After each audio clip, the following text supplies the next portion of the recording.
I live in Brownsburg. I voted for you in the primary and in the general election, and I'm pleased with your performance today. I do have a little bone to pick, though, on this manufacturer.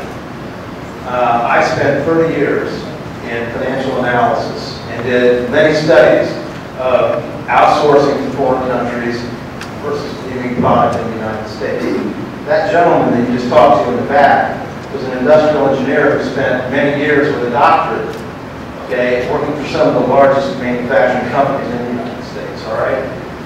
The thing that you need to consider and think about is that the jobs that we have exported to China have taken a rural, agrarian, third world country and made it into an industrial powerhouse, okay? Huge capital investment, huge efficiencies have been gained, and they're at scale, okay? Had that money been invested in the United States 30 years ago today, we wouldn't be having these problems that you're talking about. The United States... Oh, I disagree with that, but go ahead.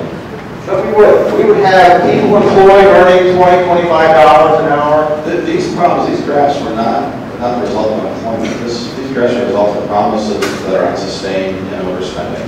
Okay. We would be generating a lot more tax revenue if we had a lot of people earning $20, $25. That is true. Would you give me that? Yeah. Okay. Now, I have a few thoughts that you might want to entertain, all right?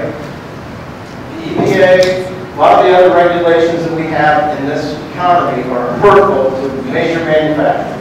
They don't look to build product in this country anymore. They look to build it in Mexico, China, and the Pacific Rim, primarily due to these regulations. The labor is not a factor. The tax, well, it is a factor, but believe me, the logistics costs on things, most things that I've studied that have any size to them at all, the logistics costs are more than the labor and overhead to build the products, okay?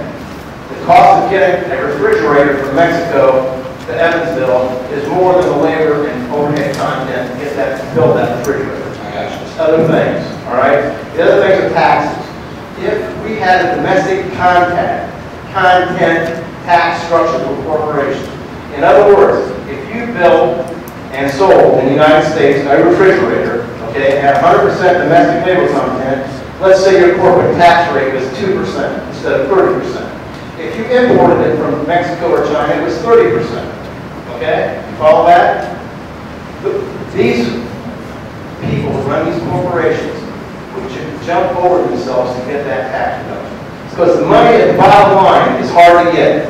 What's happened is, and you say the cost of product, you told this gentleman the cost of product would be more if we made it in the United States. That's not true. Okay? I'm going to tell you why.